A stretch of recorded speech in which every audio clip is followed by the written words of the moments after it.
Hi, welcome to January. This is, of course, my plan with me for the month. If you haven't watched the setup video for 2026, then it's probably a good idea to go and have a look at that because it'll explain some of the changes that you'll be seeing in this video. I've included a link in the description below. What I thought I'd do, and I'm not necessarily going to do this all the time because oftentimes when I'm doing my planning and thinking, I'm not necessarily sitting around at home and I don't necessarily have my equipment available to record a video. But when I do have that available, I'm thinking I might capture some of this in a video for you. As I mentioned in my setup for 2026, the theme for January is moths and butterflies. And that's because it's something I've been drawing a little bit. And now I'm just going through and just coming up with ways that I might draw these and put them together.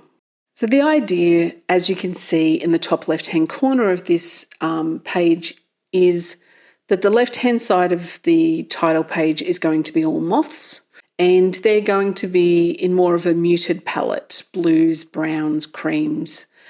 And then on the other page, the right-hand side, I'm going to have the month. So January in a box down the bottom, and then I'm going to draw a couple of flowers and put some butterflies in there too. And for the butterflies, they're going to have a little bit of a brighter colour palette. Reds, yellows, purples, that sort of thing. Now in relation to the quote, I thought about it and I'm not sure whether I'm going to include a quote or whether it's going to be something else. For this month, I've included something else. They're little reminder messages for myself, some things that are going on in my brain. But if I come across a quote that's really inspiring and interesting, then I may use that. I'm just not tying myself into that page being themed. So I've come up with 3 for this month. You'll see them as I'm drawing them up. Starting with the title page then, or the monthly title. As I said, we're going to have moths on the left-hand side and then flowers and butterflies on the right. So I came up with a few different patterns of, what the moths and then the butterflies might have, but I sort of had a few more, different patterns on the moths. And please note, if you're new here, or even if you've been here for a little bit but not that long, I don't try to recreate nature. So I'm not saying that any of these are actual butterflies or moths that you would find in nature. Same when I draw flowers and all of these things. I like to go, well, there's patterns and there's all these different shapes and I put them together in combinations that I find aesthetically pleasing. And I find that that's a really nice way to draw. So my flowers aren't real flowers, my butterflies and moths aren't real butterflies and moths. And I may occasionally fluke it and get something very close. What do you know? And they are quite fun things to draw because you can really play with the patterns and you can play with different colours and yeah, they're a nice theme to have, we'll put it that way. So we're in January and start the way you want to proceed. I probably should have got this video out on time, but I've really been enjoying having a break. Not going anywhere near my computer for a couple of weeks has been wonderful. It's done wonders for my elbow injury and I think I was sort of putting off doing this because it meant I had to get back into my computer and had to get back into all of that. But I have had a really nice break and I hope that you have too.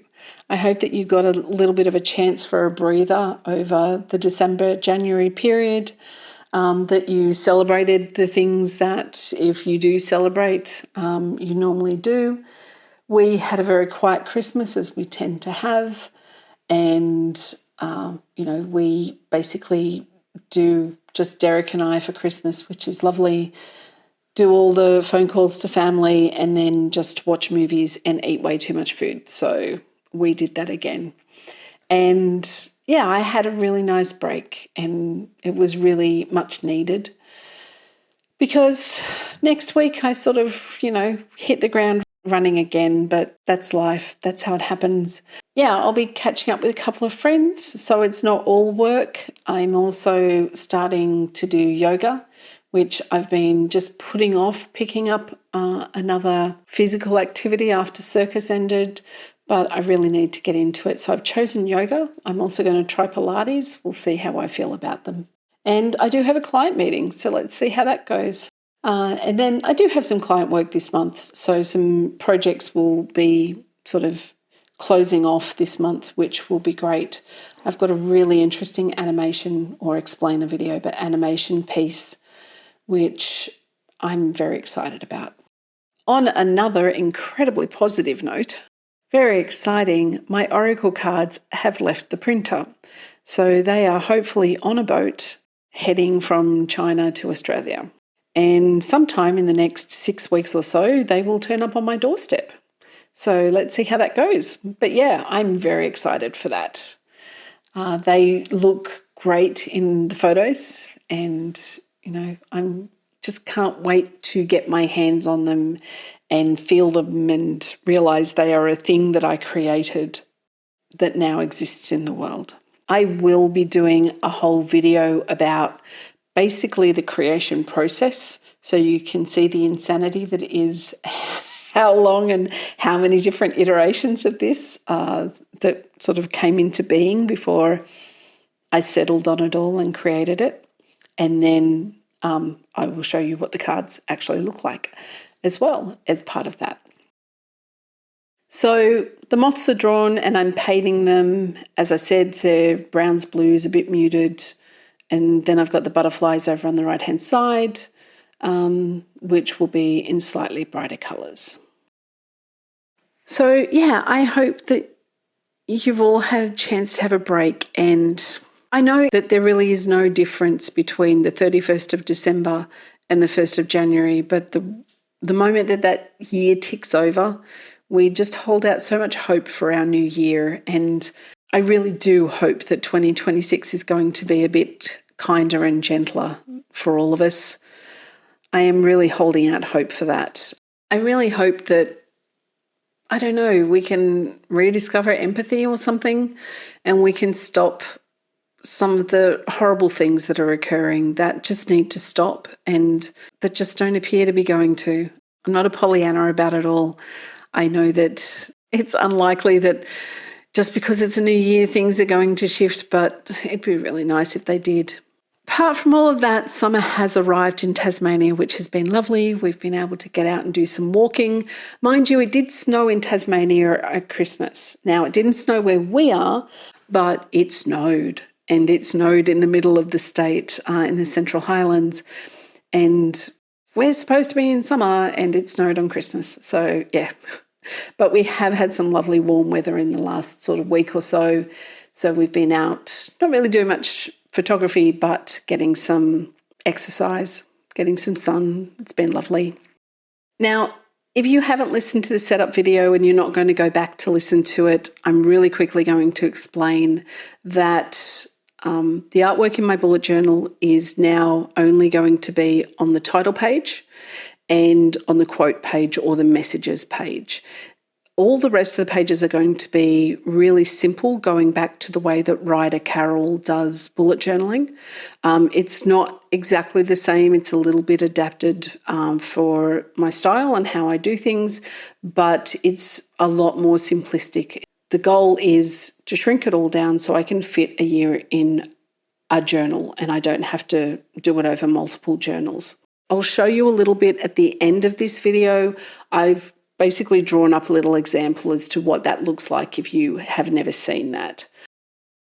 My new colour palette you'll see there, because I cannot help myself and keep buying more watercolour palettes and someone has to stop me. But yeah, it's not too ridiculous, not when I look at what some people have, but yeah. This was a Black Friday special and I have looked at this colour palette for quite a while. So it wasn't just a spur of the moment. I've actually sort of a number of times gone, oh, it's really nice. It's got a couple of really nice colours in it. And I do have just a smaller gold and granulated colour palettes from Kuretake. So I like their paint. Their paint is quite nice. And I decided that I would get it when it was on the Black Friday sale. So what are you going to do? And I am thinking about actually making sure that I do the entire journal in this colour palette, so not changing it. Now, I may change my mind on that because that's what I want to do, but we'll see. We'll see how that works, how it all comes together. So, as I mentioned, I'm going to have messages in this page, and for this month, it'll be little reminders. The first one is I define what success means for me. This is something that I've been sort of thinking about quite a bit. I have to adjust some of my thinking because we're easing into retirement. And let's be clear, I'm 53. I have to have things to do with my life. And for the most part, I enjoy doing client work. There are some things that, I can live without doing, but I'm sort of going into like semi-retirement by the time I'm 55. It's reducing the amount of client work so that I can do more of my own projects and we can do a little bit more travel and that sort of stuff. But that requires me to get comfortable with not earning money as a measure for success. And yeah, when you live in a capitalist society and that's what you've always done, it's a bit of what I have to keep reminding myself that I get to define success for me. And that is going to look different as I get older. And when I get properly into retirement, I have to be the person who controls that. The next one is I control my thoughts and can redirect unhelpful ones. It's just true, and I don't always remember that. The epiphany of your brain tells lies is very much something that, when I heard it years ago was like, yeah, actually those thoughts aren't real. Why do I give my brain so much power over the rest of me? And I need to keep that in mind. So I need to remember that I can shut them down. I can challenge them. And look, I do this way better than I ever used to do it, but I still need to remind myself of that at times. And the last one is I'm in a period of change and need to look for opportunities in that. And again, this comes back to the first point that I'm in a period of change, moving away from client work. And so I need to look at the opportunities that might come up in maybe different types of sort of work, but different opportunities to maybe volunteer, to create different things I want to do. And some of the stuff around my personal projects feels really risky because when I put my creativity out in the world like these videos, yes, I feel a little bit vulnerable, but I'm giving this to you for free. And so the risk is that it's not going to look quite as good as I hoped it would, but it's free. When I'm doing other things like my book, my books over time, my oracle cards, the art that I sell at markets and those bits and pieces, I'm asking people to pay for it. And that is a very different level of risk and vulnerability. And I have to be okay with that too, because there are things that I want to put out in the world. On that note, here's what my bullet journal looks like for the beginning of 2026. So I've set up my admin pages, mood tracker, and then January, which I think is a nice pop of colour, and I'm happy with it. Now, I'm going to briefly explain what this looks like if you've never seen the Ryder Carroll bullet journaling. This is how I'm adapting it and what I'm doing with it. So here is just a pure example. Day and date goes in, and then I use squares for tasks and I use circles for schedules. So something that, a meeting, an appointment, something that has a time frame around it that I have to attend. And then the hyphen is basically a little reflection on the day. This is how I've been doing it and how I've been capturing things for quite a while. So I'm just doing it without having all of the drawing around it and having the task list in there and everything else. The idea is to try and keep it around that week on a page, but I'm not limiting it in that respect. Thank you for being here as always. And I really do hope that you have a lovely January and hope to see you back at the end of the month for February. Take care. Bye.